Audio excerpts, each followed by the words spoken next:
तीन सवाल मैं इस पैनल के सामने रखना चाहता हूं। पहला सवाल, क्या महिला डॉक्टर के नकाब खींचने को लेकर नीतीश कुमार को माफी मांगनी चाहिए? क्योंकि सबसे बड़ा सवाल यही है, क्या माफी मांगनी चाहिए? गलती होगी। दूसरा सवाल, क्या सुरक्षा के लिहाज से महिला का नकाब खींचने की दलील जायज है? गिरिराज सिंह कह रहे हैं कि क्यों नहीं दिखाएंगे चेहरा, दिखाना पड़ेगा आपको, और सुरक्षा के लिहाज से यह मांगनी चाहिए। इस सवाल पर भी मैं जरा कुछ सवाल पूछूंगा। तीसरा सवाल, क्या मंच पर महिला का नकाब खींचना शील भंग की श्रेणी का अपराध नहीं है?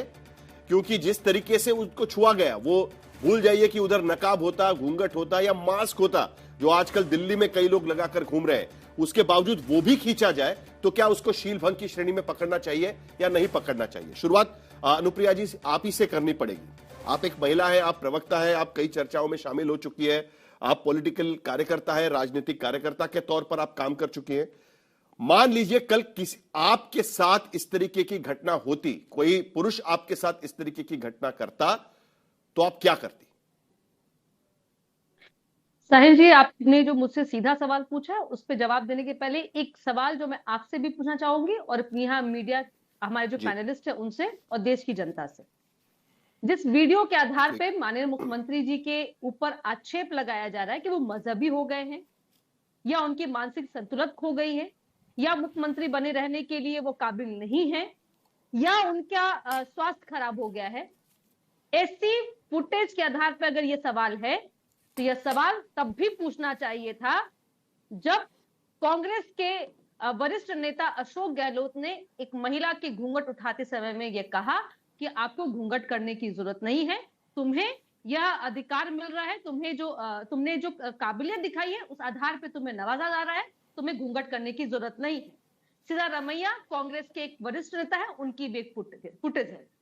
तब भी राजनीतिक दल होने के नाते, क्योंकि हम उनके विपक्ष में हैं, तब भी हमने यह उनके मंशा पे सवाल नहीं उठाया था, ना ही धार्मिक चश्मे से हमने देखा था, ना ही उनके स्वास्थ्य पे हमने सवाल उठाया था। लेकिन यह बहुत ही आसान है।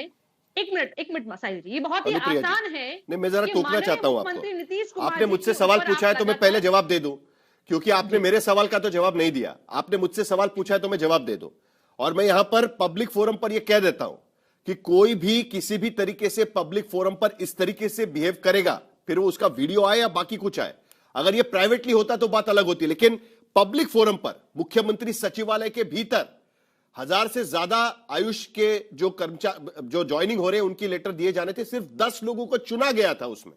ऐसा नहीं है कि सबको बांटे जा रहे थे, 10 लोगों को चुना गया था। सरकार ने कुछ सोचकर ही नुसरत को वहां पर चुना था। आपको भी पता है क्यों चुना था। अगर इसीलिए चुना था तो यह करने की जरूरत क्या थी, यह सवाल तो उठेगा ना फिर। और जो पहले हुआ है वो गलत है। पब्लिक स्टेज पर अगर कोई भी मुख्यमंत्री या कोई भी नेता इस तरीके से बर्ताव करता है तो वो गलत है। अब इस चर्चा को खत्म करके इस मुद्दे पर आते हैं। बताइए मुझे कि आपके साथ अगर इस तरीके से होता तो आप किस तरीके से रिएक्ट करती? साहिल जी, मैंने आपके सवालों को खारिज नहीं किया, मैंने कहा कि मैं जवाब भी दूंगी, लेकिन मैं कुछ बोलना चाह रही हूँ, उसको भी मुझे लगता है कि आपको धैर्यपूर्वक सुनना चाहिए, क्योंकि आप मुझे बतौर एक प्रवक्ता बुला रहे हो और मुझसे भी सवाल पूछ रहे हैं।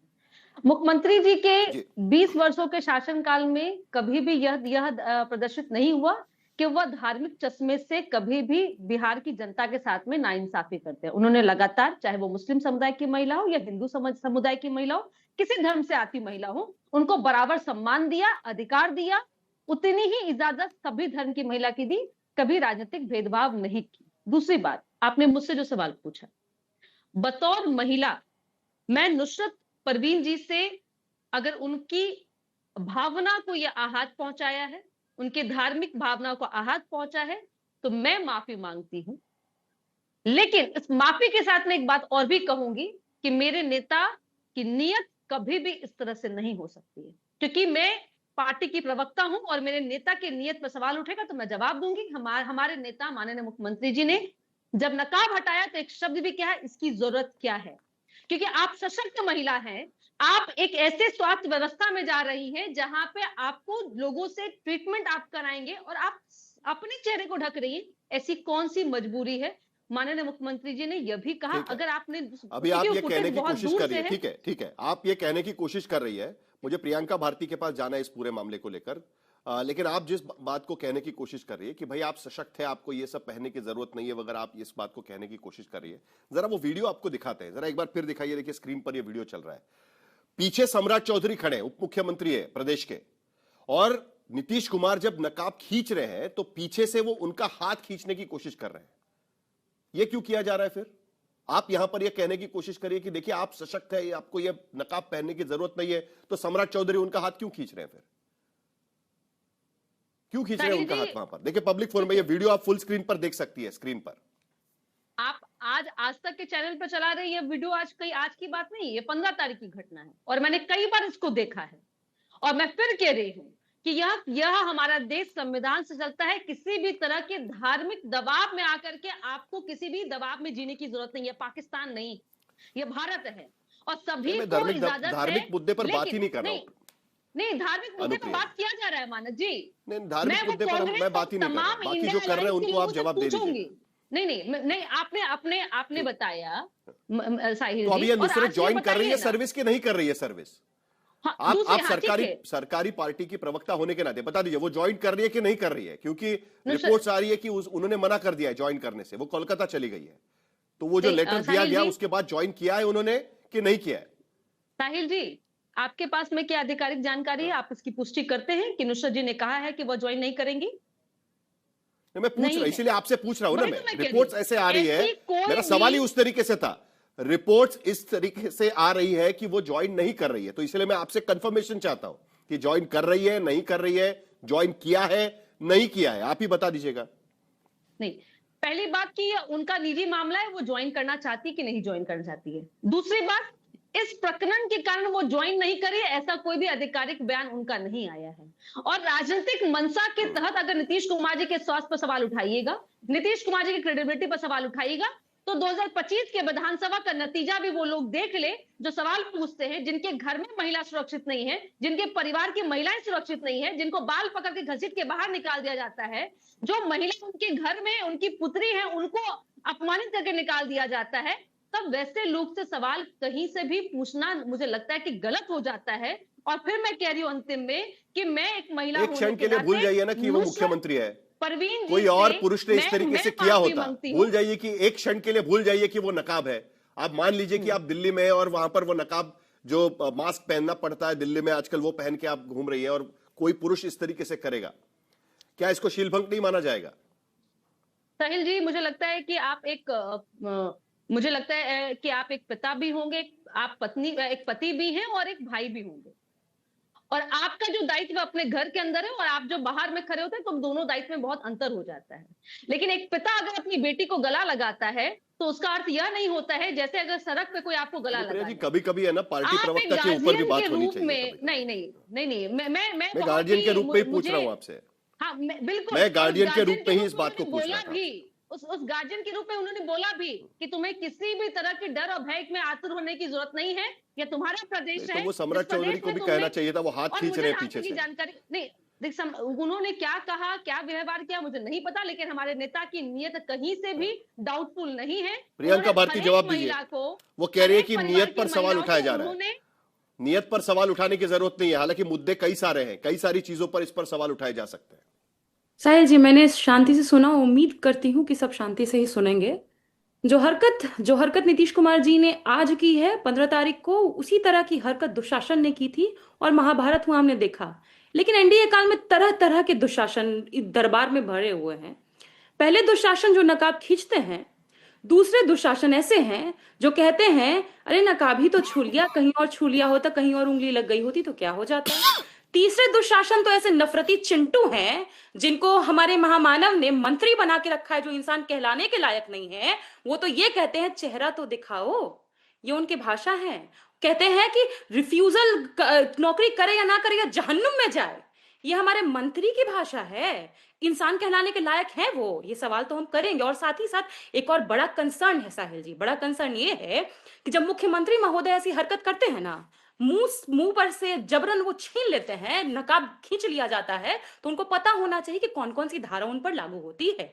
बीएनएस की धारा 79, अगर आपको ना पता हो, 3 साल की सजा है कि अगर आप हाथ लगा रहे हैं, किसी तरह का भाव आपका ऐसा आ रहा है कि जो आउटरीच करेगा महिला की मॉडेस्टी को, 3 साल तक की सजा है। और ये एक मैसेजिंग है साहिल जी, कह रही है ना, बड़ा बम्पर इनका विधानसभा में सीट्स है, मैसेज है ना, जेडीयू कार्यकर्ताओं को मैसेज है, बीजेपी कार्यकर्ताओं को मैसेज है कि कहीं भी आप चले जाइए, सड़क पर राह चलते कहीं भी जाइए, किसी महिला कोई शायद डर के साए में जी रही होगी, उसका बुर्खा नकाब उसका खींच लीजिए और बाद में ये उसको जस्टिफाई करिए, अरे मैं तो उसका भाई था, अरे मैं तो उसका पिता था, अरे मैं तो उसको दादा जैसे लग रहा था, मेरा तो उसका एकदम एक प्रोटेक्शन का भाव था। मुझे बता दीजिए साहिल जी कि इस देश में कौन सा ऐसा पिता होता है जो अपनी बच्ची का नकाब खींच लेगा, या पल्लू होगा तो पल्लू खींच लेगा, ओढ़नी होगी ओढ़नी खींच लेगा, या उसके सर पे रखा आंचल खींच लेगा।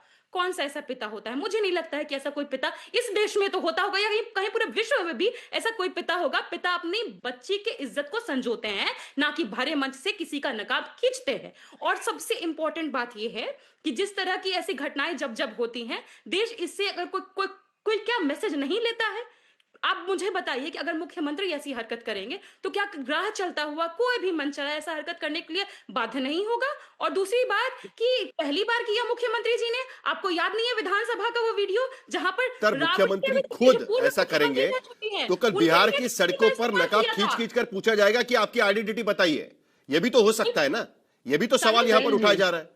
जी जल्दी से अनुप्रिया जी जवाब दीजिए। साहिल जी, मैंने प्रियंका जी मैं अनुप्रिया जी को पूछा है, मैंने प्रियंका जी को बहुत ही ध्यान से सुना, प्रियंका जी की राजनीतिक भावना। मैं बोलूं प्रियंका जी, मैंने सुन लिया आपको, ये पहली बात मैं बोलूं साहिल जी, ये चुप होंगी? एक सेकंड राबड़ी देवी जी के लिए। चलिए ठीक है, हो गया। प्रियंका भारती जी की, अनुप्रिया जी बोलिए, चलिए। उनकी प्रियंका भारती जी की राजनीतिक मजबूरी मैं समझती हूँ कि उन्होंने अगर बेटा और अपने भाई पर सवाल उठाया तो ऐसा कोई भाई नहीं हो सकता कि घर के अंदर में बहन को चप्पल से मारे। ऐसी कोई ताक नहीं हो सकती है कि जो अपनी बहू को बाल पकड़ के बाहर निकाल दे। और ऐसी राजनीतिक मजबूरी नहीं हो सकती है कि अशोक गहलोत पर प्रियंका भारती चुप्पी साधे और कहे कि वो इंडिया अलायंस के नेता है इसलिए हम चुप रहेंगे। नीतीश कुमार जी के जो आपने जिस सवाल पे उठाया प्रियंका जी, ये नीतीश कुमार जी का इकबाल है कि बिहार में किसी भी महिला पे, स्मिता पे कोई हाथ नहीं डाल सकता है, और स्मिता पे जो सवाल अगर हाथ डालता है तो उसमें कार्रवाई भी होती है। ये किसी तरह की ऐसे शिल्पी गौतम हत्याकांड करने वाले आरोपी को मुख्यमंत्री का संरक्षण देने वाला मुख्यमंत्री नीतीश कुमार जी नहीं है। ये आपकी मजबूरी होगी। और मैंने एक राजनीतिक दल होने के नाते और मेरे नेता के किसी कार्य के कारण अगर नुसरत जी के भावना को ठेस पहुंचा तो मैंने माफी मांगी है। मैं आपकी तरह राजनीतिक किसी मजबूरी से बंधी पार्टी ने माफी मांगी है क्या? यह भी सवाल पूछा जा रहा है। मैं अपने किसी राजनीतिक सूचिता पे पर्दा डाल दूं क्योंकि वो मेरे पार्टी के नेता है। मुझे बिल्कुल भी उस समय भी होश रहता है कि जब सवाल ऐश्वर्या राय पे पूछा जाए, जब सवाल आपके रोहिणी आचार्य पे पूछा जाए और जब सवाल नुसरत से पूछा जाए, हर एक महिला। प्रियंका जी जवाब दीजिए। उसके लिए अब ये देखिए, अभी राजनीति आ गई, घराने से हो बस अभी राजनीति आ गई। प्रियंका जी जवाब दीजिए। चलिए, किसी भी सभ्य नागरिक की कॉन्स्टिट्यूशन और मॉरल ड्यूटी होगी इस घटना की निंदा करना चाहिए। प्रियंका आप म्यूट पर है, प्रियंका आप म्यूट पर है, प्रियंका आप म्यूट पर है, प्रियंका आप म्यूट पर है। साहिल जी, किसी कॉन्स्टिट्यूशनल और मॉरल ड्यूटी होगी कि ऐसे कृत्य कोई भी करे, चाहे वो मुख्यमंत्री हो, चाहे कोई गहलोत पे बोलिए, क्या मजबूरी आपकी है? किसी ने भी हरकत करेगी, कोई भी करेगा तो उसका कंडेमनेशन होना चाहिए। अप्रूव चाहिए का मामला जो है वो आपके मांगने से कुछ नहीं होगा। नीतीश कुमार जी को माफी मांगना होगा और कार्रवाई होनी चाहिए। स्टेटमेंट है कि निजी मामला है, क्यों आप चुप रही? क्या रोहिणी आचार्य की इज्जत आपके लिए महत्वपूर्ण नहीं है? क्या ऐश्वर्या राय की इज्जत आपके लिए महत्वपूर्ण नहीं है? कैसे हिंदू महिला का इतनी राजनीतिक मजबूरी नहीं है? हिंदू मुस्लिम की राजनीति कीजिएगा प्रियंका जी। चलिए, वारिस पठान पे आउट हुई है, 5 पे आउट हो जाइएगा। चलिए, वारिस पठान, इस पूरे मामले को धार्मिक तरीके से भी देखा जा रहा है। क्या आपको लगता है कि ये हरकत? बोलती रही साहिल जी, बस 10 सेकंड वो लगातार बोलती चलिए प्रियंका जल्दी से जवाब आपका, प्रियंका जल्दी से जवाब, 10 सेकंड आपके पास, उसके बाद वारिस पठान इंतजार कर रहे हैं। जल्दी से। दुशासन के दरबार में भी कई महिलाएं होंगी जिन्होंने दुशासन का ठहराया होगा और आज भी ठहरा रही हैं। बस इतना कहूंगी, पहली बार नहीं नीतीश कुमार जी ने किया है, राबड़ी देवी जी ठीक है।